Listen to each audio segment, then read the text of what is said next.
اور مجھ میں کوئی بہت زیادہ چھوٹا بڑا تو نہیں۔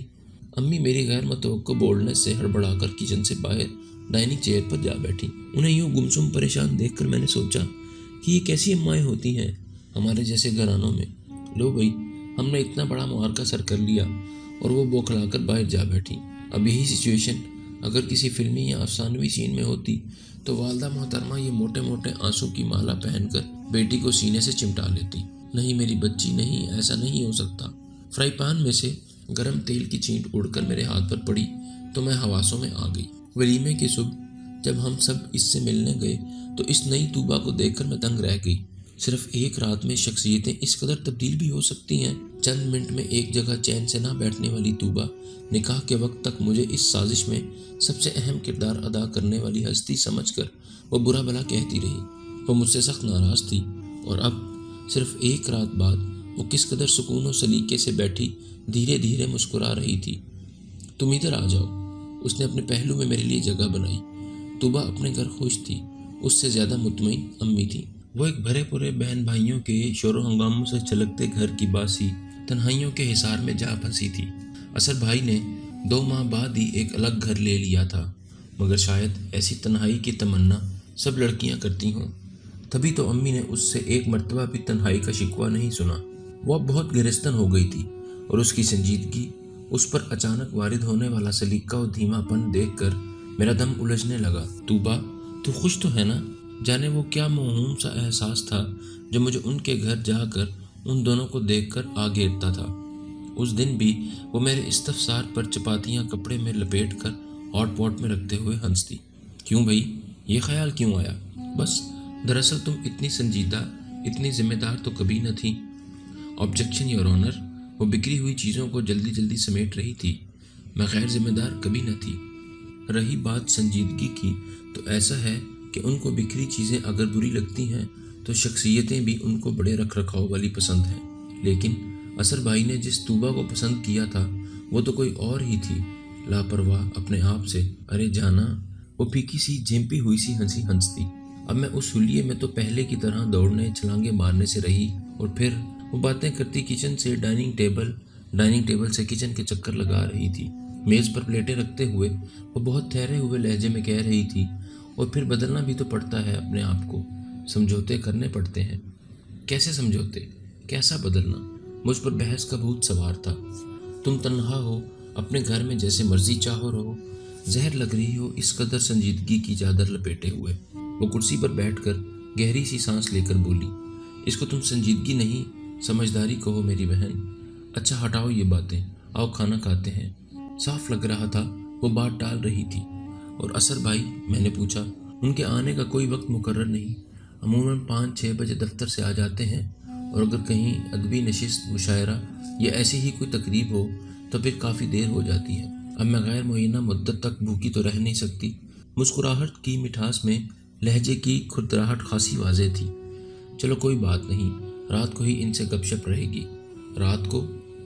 منہ کی طرف جاتا ہوا اس کا ہاتھ کچھ ٹھٹک گیا۔ ہاں، میں آج رات رہوں گی۔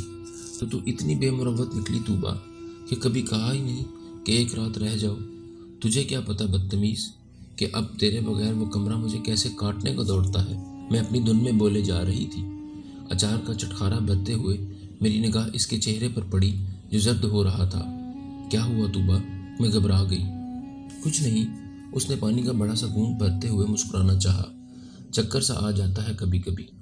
ڈاکٹر کو بتایا؟ میں نے پریشانی سے اسے دیکھا۔ ہاں، جاتی ہوں چیک اپ کے لیے، کل بھی جانا ہے۔ تو چلو، کل میں بھی تمہارے ساتھ چلوں گی۔ اور میں نے محسوس کیا کہ وہ میرے طویل قیام کے پروگرام کا سن کر خوش نہیں ہوئی، لیکن ایسے میں اس کو تنہا بیمار چھوڑ کر اگر مجھے وہ دھکے بھی دیتی تو تب بھی میں نہ جاتی۔ کھانے کے بعد اس کو لٹا کر میں نے برتن دھوئے، کچن ہی کیا۔ پورا گھر طوبہ کی محنت، سلیقے، صفائی پسندی کا منہ بولتی تصویر تھا۔ میرے کرنے کو کوئی کام نہ تھا۔ میں واپس کمرے میں آئی تو وہ بے خبر سو رہی تھی۔ بستر پر لیٹتے ہی گہری نیند سو جانا ہمیشہ سے طوبہ کی عادت تھی۔ میں نے 2 قدم آگے بڑھ کر اسے دیکھا۔